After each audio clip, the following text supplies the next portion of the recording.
நம்ம கிட்டத்தட்ட ஒரு 12 வருஷம் ஸ்கூல் படிச்சிருப்போம்.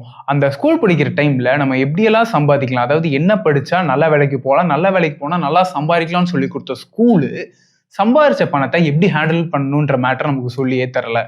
அதோட ரிசல்ட் என்னன்னா, நமக்கு 30 வயசு ஆகும், நல்லா சம்பாரிப்போம், நெறைய டைம் இருக்கும். பட் சம்பாரிச்ச பணத்த எப்படி ஹேண்டில் பண்றது? அத எப்படி கரெக்ட்டா சேவ் பண்றது? இந்த சப்ஜெக்ட்ல நம்ம ரொம்ப ரொம்ப ரொம்ப வீக்கா இருப்போம். ஸோ, இப்ப நான் சொல்லப் போற கதையும் அதே மாரி தான். இந்த கதையில அவர் தான் ஹீரோ, இவர் தான் வில்லன்லாம் இல்ல.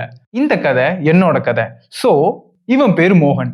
வயசு 25, 25 மாடி இருக்க பில்டிங்ல 25,000 சம்பளம் வாங்குற ஒரு ஐடி எம்ப்ளாயி.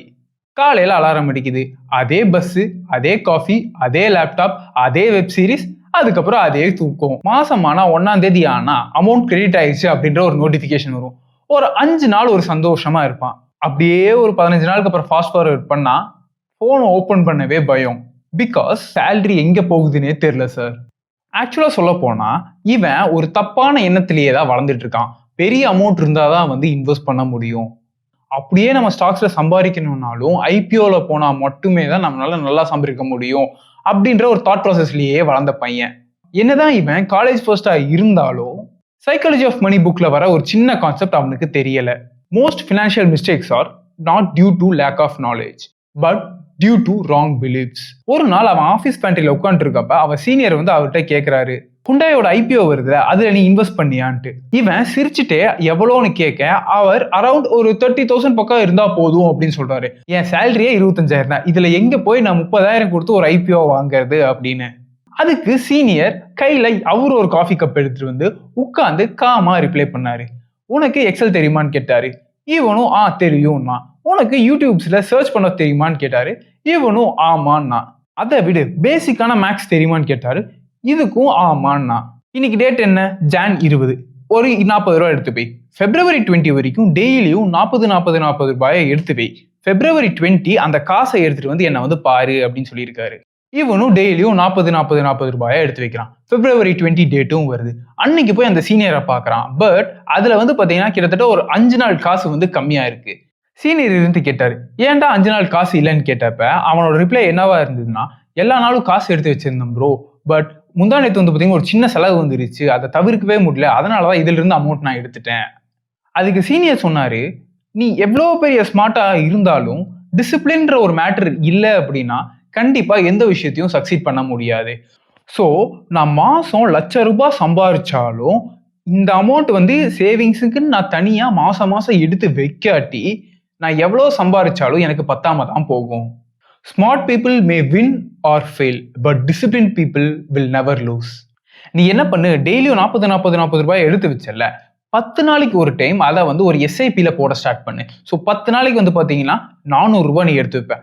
ஸோ ஒரு மாசத்துக்கு கிட்டத்தட்ட ஒரு 1200 நீ வந்து எடுத்து போடுவ. கரெக்டா? இப்போ ஐபிஓல இன்வெஸ்ட் பண்றதுக்கு உனக்கு காசு வேணும். ஸோ ஒரு வருஷம் கழிச்சு ஒரு பெரிய கம்பெனி ஐபிஓ வருதுன்னு வச்சுக்கலாம். அதுக்கு கிட்டத்தட்ட ஒரு 20,000 25,000 உனக்கு தேவைப்படும் இன்வெஸ்ட் பண்ண. அதுக்கு அமௌண்ட் வேணும்ல, அதை சேர்க்கறதுக்கு நான் ஒரு வழி சொல்லட்டுமான்ட்டு ஒரு வழி சொல்றாரு. இப்போ டெய்லியும் நீ 40 ரூபாயை எடுத்து வச்சல, நீ என்ன பண்ணு, 10 நாளைக்கு ஒரு டைம் ஒரு ஃபண்டை செலக்ட் பண்ணு. அதுல அந்த 400 ரூபாயை போடு. ஸோ ஒரு மாசத்துக்கு கிட்டத்தட்ட நீ வந்து 1,200 ரூபாய் நீ வந்து அதுல போடுவ. ஸோ ஒரு வருஷத்துக்கு பார்த்தனா கிட்டத்தட்ட உன்னால வந்து 13 to 14,000 வந்து ஈஸியா வந்து உன்னால சேர்த்த முடியும். இன்கேஸ் இந்த ஃபண்டு இன்னைக்கு நான் 40 ரூபாய்க்கு வாங்குறேன், நாளைக்கு அது விலை ஏறிச்சு அப்படின்னா நான் என்ன பண்றதுன்னு கேட்டப்ப, இங்க மார்க்கெட் நம்ம கண்ட்ரோல்ல இல்ல. பட் நம்ம கண்ட்ரோல்ல இருக்க ஒரே விஷயம் டெய்லியும் அந்த 40 ரூபாய் எடுத்து தனியா வைக்கிறது தான். ஸோ நீ என்ன பண்ணு, 10 நாளைக்கு ஒரு டைம் அந்த எடுத்து வச்ச 40 ரூபாயெல்லாம் கொண்டு போய் ஒரே ஃபண்டை செலக்ட் பண்ணு, அதுலயே நீ இன்வெஸ்ட் பண்ணு. ஒரு 6 மாசம் போகுது. அந்த 6 மாசத்துக்கு அப்புறம் திரும்பியும் அந்த சீனியரை மீட் பண்றான். அந்த டைம்ல அவனோட போர்ட்போலியோல கிட்டத்தட்ட ஒரு 7,000 சில்லற ரூபாய் இருக்கு. அண்ட் மோர் ஓவர் 400 to 500 வந்து பாத்தீங்கன்னா அவனுக்கு ப்ராஃபிட்டா வந்து அந்த போர்ட்போலியோல இருக்கு. இதை பாக்குறப்ப மார்கன் ஹவுசலோட ஒரு கோட் தாங்க ஞாபகம் வருது. வாரன் பஃபட் ரிச்சா இருக்காரு. இதுக்கான மெயினான ரீசன் பாத்தீங்கன்னா அவர்கிட்ட பெரிய ஒரு இன்வெஸ்ட்மெண்ட் எதுவுமே இல்லை. பட் அவர்கிட்ட இருந்தது எல்லாமே டைம் தான். அண்ட் மோர் ஓவர் ஏர்லியாவே இன்வெஸ்ட் பண்ண ஸ்டார்ட் பண்ணாரு. அண்ட் இன்வெஸ்ட் பண்ண அமௌண்ட்டை லாங் ரன்னுக்கு எடுத்துட்டு போனாரு. Early advantage and staying in market for longer period தான் மேட் ஹிம் அ பில்லியனர். மோகன் சம்பாதிக்க ஆரம்பிச்ச வயசு வந்து பாத்தீங்கன்னா 24, 25 ஆயிருச்சு. ஒரு வருஷம் மிஸ் பண்ணிட்டான். It's okay. What if his age was 30 and still he have not started to invest. So உங்களுக்கு ஒரு டாஸ்க் தரேன். 25 வயசுல அவன் மாசம் 1200 ரூபாய் இன்வெஸ்ட் பண்ண ஆரம்பிச்சான். சரியா? 10 வருஷத்துல அவனோட ரிட்டர்ன்ஸ் என்னவா இருக்கும்? இது ஒரு டீசென்டான ரிட்டர்ன்ஸா இருக்குல்ல.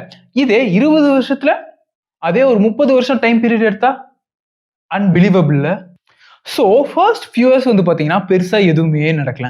பட் டைம் போக போக போக அதோட சவுண்டு வந்து பார்த்தீங்கன்னா இன்க்ரீஸ் ஆகிட்டே இருக்கு. ஆக்சுவலாக அந்த சீனியர் அவனுக்கு வெறும் அட்வைஸ் மட்டும் தராம இன்னொரு விஷயத்தையும் பண்ணாரு. அன்னைக்கு அவன் ஃபோனை வாங்கி அதுல கைட் ஆப்பை டவுன்லோட் பண்ணி ஒரு இண்டெக்ஸ் ஃபண்டை செலக்ட் பண்ணி மாசம் 1200 டிசைட் பண்ணாரு. அவர் ஒரே கம்பெனி இல்லையா, அவனுக்கு என்ன சேலரி டேட்டுன்னு தெரியும். அதுல இருந்து ஒரு நாள் தள்ளி data auto pay data fix பண்ணாரு. அதுக்கப்புறம் அந்த மியூச்சுவல் ஃபண்ட் ஆப்புக்கு ஒரு பாஸ்வேர்டை போட்டு வச்சுட்டாரு.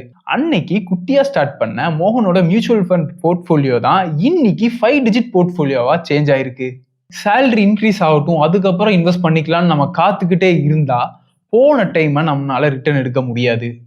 பர்சனல் எக்ஸ்பீரியன்ஸ்ல ஒரே ஒரு விஷயம் சொல்லட்டா, நாம வருங்காலத்துல நிம்மதியா சந்தோஷமா வாழணும்னா நிறைய காசு சம்பாதிக்கணுன்ற அவசியம் இல்லை, நிறைய அமௌண்ட் இன்வெஸ்ட் பண்ணணுன்ற அவசியம் இல்லை.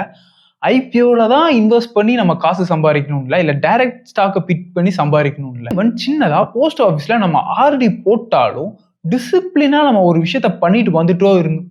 டிசிப்ளினா ஒரு விஷயத்த பண்ணிட்டு வந்துட்டு இருந்தோம் அப்படின்னா அதோட ரிசல்ட் நம்மளை எங்கேயோ கொண்டு போய் வைக்கும். இந்த வீடியோ உங்களுக்கு எங்கேயாவது கனெக்ட் ஆகுற மாதிரி இருந்தா எஸ்ஐபி ஸ்டார்ட் பண்ணணும்னு இருக்க அவங்க ஃப்ரெண்டுக்கு முதல்ல இந்த வீடியோவை அனுப்பிச்சு விடுங்க.